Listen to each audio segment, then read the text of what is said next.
Hello and welcome back to the Home Renovation Experts. Steve here with a slightly curved ball again. So a client has asked if I can knock up some shaker style doors out of MDF, so that is what I'm going to do. So here we have 8x4 sheet of MDF. I've got my trestle set up, as you can see.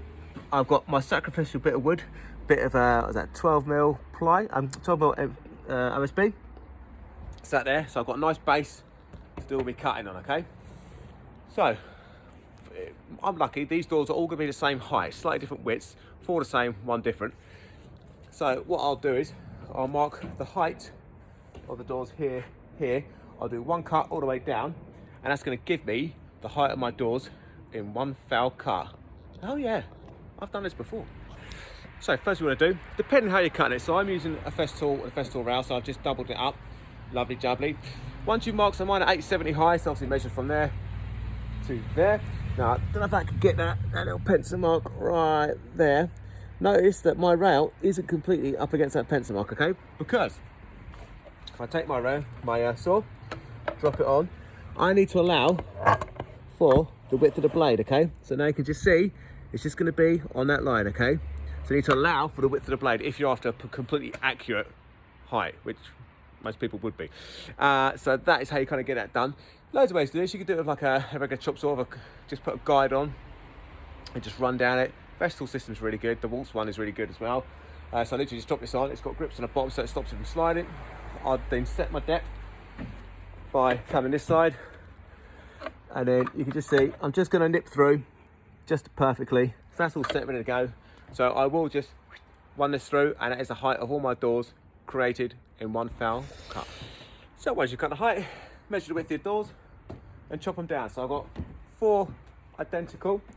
So they are now the doors cut to the right size. No, this is not a door, this is an offcut. You. So that's that over there. So what I'll do now is I'll manufacture the shaker part. So I'll put these over to the side. Now the client wants a shaker to be 12mm. So I've got 12mm MDF over here, ready to rock and roll. So I'll get this lot cleared and get 12mm on the table. Right, so I've begun the shakers, as I like to call them. So there you go. This is like the full height one. That's the nice profile. I don't think it sit particularly well. Maybe you can. So all the end, there you go. That's the one in it. There you go. So beautifully chamfered. So what'll happen is that obviously that'll go on the end of the door, like that. Another one over that side, like that, and then one bar across the bottom. So I need 10 of these to do all the uprights for all the doors. 4 of those plus this one. 5 doors, 10 sides. I did the maths. How I'm working this out is they're 75mm in this height. So all I literally do is got myself a little setup here.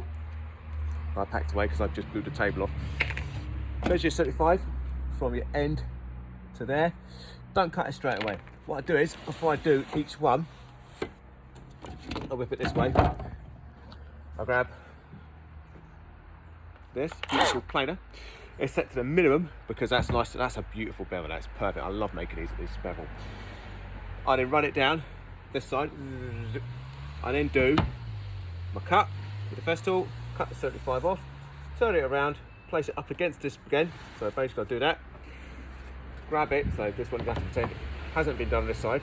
Get it so it's just nice, and then I run the planer down this side. Put my hand on here to keep it from moving and wiggling around. And that's it done. So also the thing I do when I'm starting off the new bit of wood here, I quickly run a chamfer down this end all the way through as well, that end and that end. This has already been trimmed to the right length. And again, that's just another bit that's already chamfered and ready to rock and roll. Perfect, isn't it? I know. So that's how I do it. That's how I get my sort of shaker styles. That's how I get the nice finished profiles, which is the professional look that you're after. Absolutely spot on. So I'll get these last 2 of this height cut, and I'll work on the little ones in between. So, one shaker door finished. That look nice. Let me get onto the, there we go. There you go, look. All profiled lovely. So what I do is, I glue these with Gorilla Glue. So I turn one of these upside down, wiggly, wiggly, wiggly, wiggly, wiggly, wiggly, like that. Get it in place, then I'll fire 2 pins in the ends.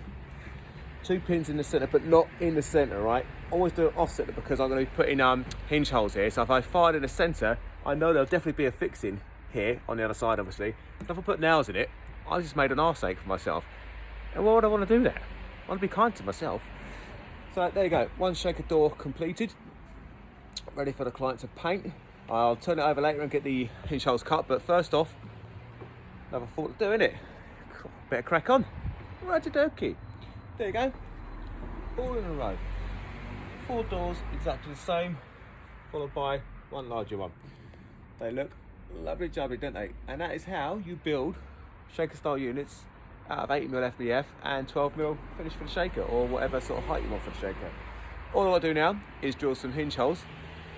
Literally this little bit from Screwfix, beautiful. I've marked off on the back of the first one.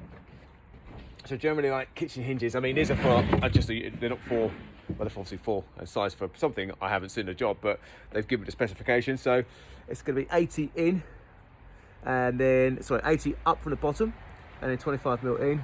Little hole there, little mark. And if you look on the end of this, you can just see it's got a tiny little pilot bit. See that? Little sharp bit. So I'll go straight on my mark and drill straight down. Once I get level with here at the depth, I know that I'm done. 3 on each one, sorted. I hope you've enjoyed that. If you like what you've seen, don't forget to like, subscribe, hit the bell icon. I'm around all the time doing other bits and pieces, so yeah, happy days. See you later, guys.